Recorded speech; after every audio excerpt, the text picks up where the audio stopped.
Guys, welcome back to another part of fair with fire. जैसे कि हमने last part में देखा था, वेंग और जंछा की बहुत गंदी फाइट हो जाती है। इस बार वेंग बहुत ज़्यादा गुस्से से निकल जाता है और उस रात वो वापस नहीं आता। लानवाजी वेंग के लिए वेट कर करके थक जाता है। ऐसे ही पूरी रात गुजर जाती है। वेंग अभी तक वापस नहीं आया था। लानवाजी को ये तो अश्योरिटी हो गई थी कि वेंग अब सुबह ही वापस आएगा। लानवाजी को बहुत ज़्यादा गंदी आदत हो गई थी वेंग के साथ सोने की, यानी उसके साथ होने की। तो उसे नींद ही नहीं आ रही थी। तो वो एक लंबी सी सांस लेता है और एक बुक उठाता है जो बुक उसे वेंग ने ही दी थी, और वो बुक पढ़ने लग जाता है जब तक वेंग वापस ना आ जाए। अभी लानवाजी वो बुक उठाता ही है और रीड करना स्टार्ट करता है। अचानक से दरवाज़ा बहुत गंदी तरह खुलता है। लानवाजी उस चीज़ से डर जाता है क्योंकि जैसे ही दरवाज़ा खुलता है सामने कुछ भी नज़र नहीं आता। बस डार्क सी मिस्ट होती है और उसके बाद थोड़ी देर के बाद वो मिस्ट सही होने लगती है और सामने एक बंदा खड़ा होता है जो अल्कोहल के जार्स अपने हाथ में लेके खड़ा होता है। लानवाजी वो देख के बहुत ज़्यादा शॉक हो जाता है क्योंकि उसने कभी भी वेंग को इस तरह गंदा ड्रंक नहीं देखा था। क्योंकि लानवाजी को लगता था वेंग कभी भी ड्रंक नहीं हो सकता, भले वो कितनी भी अल्कोहल इनटेक कर ले, क्योंकि वो बहुत ज़्यादा यूज्ड टू था अल्कोहल के। बट इस दफ़ा बहुत कुछ चेंज था। वो जल्दी से अपने बेड से उठ जाता है, अपने कवर्स और अपने कुशन्स को दूर फेंकता है और जल्दी से लानवाजी वेंग को पकड़ लेता है क्योंकि उसे डर था कि वेंग गिर ना जाए। वो उसी टाइम वेंग से पूछता है, वेंग क्या हुआ? वेंग बहुत ज़्यादा हिक्कप लेता है और उसी टाइम बेड पे गिर जाता है और उसे बोलता है, मैंने अल्कोहल पिया है।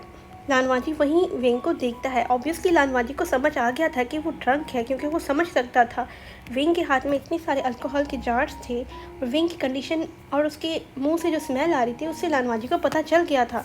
बट वो बस ये पूछना चाह रहा था कि आखिर वो इतना ज़्यादा ड्रंक क्यों है। तो वो उसी टाइम पूछता है, तुम इतने ड्रंक क्यों हो वेंग? क्या तुम्हें बुखार है? क्या तुम्हारी कोट तुम्हारी मदद नहीं कर रही? तो वेंग चीख के बोलता है, नहीं। तो लानवाजी पूछता है, क्यों? वेंग बोलता है, मेरे पास कोई कोड नहीं है लंचा। वो सब सुन के लानवाजी वहीं शॉक हो जाता है, वहीं स्टिल हो जाता है। उसे समझ नहीं आता कि वो क्या बोले। उसकी आंखें फट जाती हैं जब वो ये डिक्लेरेशन सुनता है वेंग माउथ से। उसे समझ नहीं आ रहा कि वो क्या बोले आगे। क्या यही सीक्रेट है जो वेंग हमसे छुपा रहा था? वो मन में सोचता है। दूसरी तरफ वेंग बिल्कुल ब्लैंकली सिर्फ सीलिंग को ही देखे जा रहा था। उसे बहुत ज़्यादा हिकअप्स हो रही थी। दूसरी तरफ लानवाजी बहुत ज़्यादा कंफ्यूज था कि क्या वो वेंग से और आंसर्स ले या वो ऐसा प्रिटेंड करे कि उसने ये कभी सुना ही नहीं है। उससे पहले लानवाजी कुछ बोले, इवेंचुअली वेविशन बोलने लगता है और वो सब कुछ अपने बारे में बता देता है लानवाजी को। जब वेंग वो सारी बातें बता रहा था, लानवाजी के लिए बहुत ज़्यादा डिफ़िकल्ट था अंडरस्टैंड करने के लिए, क्योंकि पहली बात तो वेंग बहुत ज़्यादा ड्रंक था, उसकी स्पीच समझ नहीं आ रही थी। बट लानवाजी कैसे भी करके मैनेज करता है, उन बातों को समझने की कोशिश करता है। अचानक से वेंग बोलता है, तुम वेंशिंग को जानते हो? लानवाजी को अच्छा नहीं लगता कि वेंग ये स्टोरी वेंशिंग के नाम से स्टार्ट करता है, बट वो ये चीज़ दिखाता नहीं है। वो बोलता है, हाँ मैं जानता हूँ। वो जब वेंस ने मुझे प्रेजेंट किया हुआ था तब वो बहुत बार मेरी लेग को हील करने के लिए आई थी। सुन के वेंग बोलता है, क्या वाकई में तुम जानते हो? ये वर्ल्ड कितना छोटा है ना लानवाजी? और उसके बाद वो 2 मिनट के लिए चुप हो जाता है और उसके बाद बोलता है, एनीवेज, जब वेंस ने अटैक किया था लोटस स्पीयर को, जंछा बहुत ज़्यादा इडियट था। वो कोशिश कर रहा था कि वो सब कुछ अपने हाथों से ही हैंडल कर लेगा अकेला, बट अनफॉर्चुनेटली वेंस ने उसे गिरफ्तार कर दिया और उसे इतना ज़्यादा मारा कि उसकी पूरी कोर निकाल दी उसकी। लानवाजी ये सुन के सरप्राइज़ नहीं होता क्योंकि वो जानता है जंछा बहुत ज़्यादा गंदे टेम्पर वाला है, उसे गुस्सा जल्दी आ जाता है। बट वो दिल में यही सोचता है कि कोई भी ये चीज़ डिज़र्व नहीं करता, यानी कोई भी कल्टीवेटर ये डिज़र्व नहीं करता कि उसकी कोर निकाल दी जाए। तो वो सुन के लानवाजी बोलता है, ओके। और वो मन में सोचता है कि अगर जंछा ने अपनी कोर लॉस कर दी है तो वो चीज़ वेंग से कैसे रिलेट करती है और वेंग अपनी कोर कैसे लूज़ कर गया। और जंछा तो अब कल्टीवेट करता है और वेंशिंग वो ये सारी चीज़ें सोचता है, अपने दिमाग को रिलैक्स करता है और बस ये बोलता है कि जंछा के पास अब कोर है, वेंग के पास क्यों नहीं है? क्या वेंशिंग इन सारी चीज़ों में इन्वॉल्व है?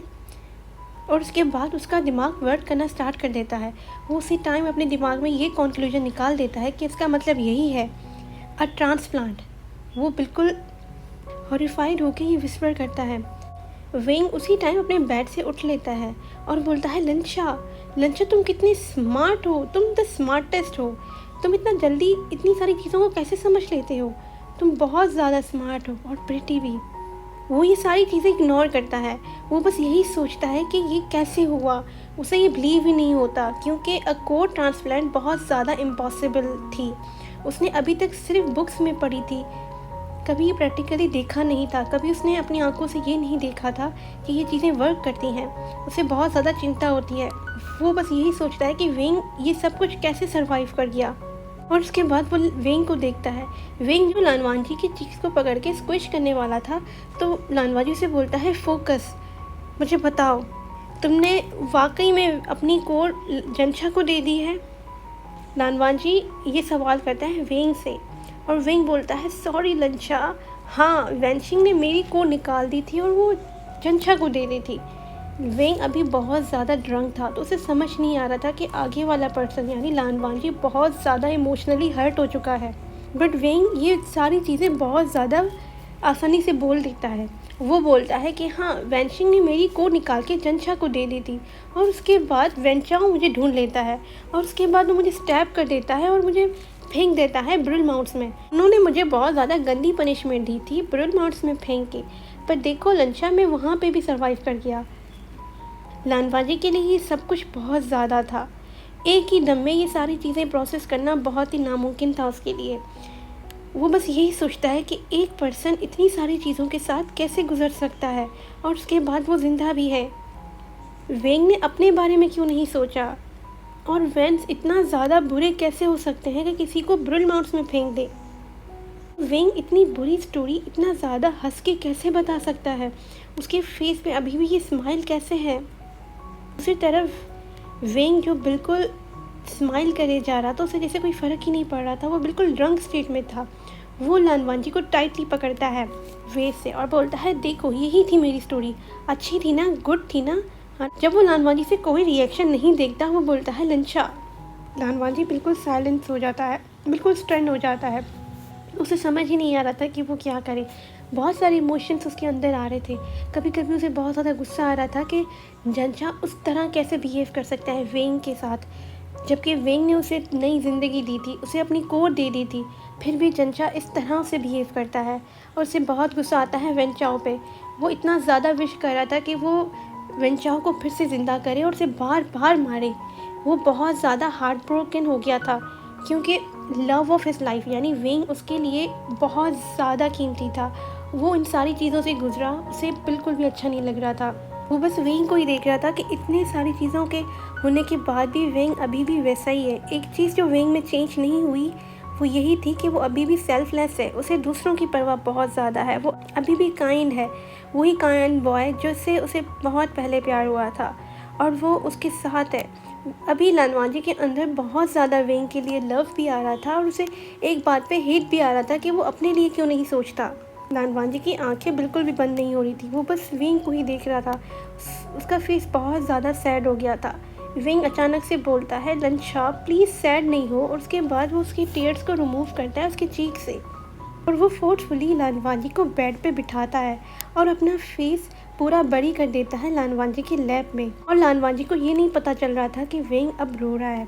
वो रो रो के यही बोलता है, लंचा आई एम ओके, मैं ठीक हो जाऊँगा।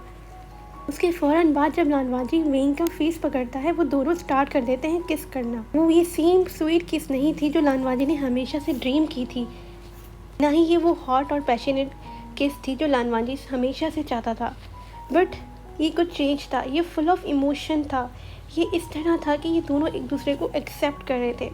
वेंग बहुत ज़्यादा मौन करता है, क्रॉल करता है, लानवांजी के लैप में बिल्कुल टाइटली पकड़ के बैठ जाता है और वेंग लानवांजी का फेस ज़ोर से पकड़ के बैठा था और दोनों इसी तरह एक दूसरे को माउथ को एक्सप्लोर करते हैं।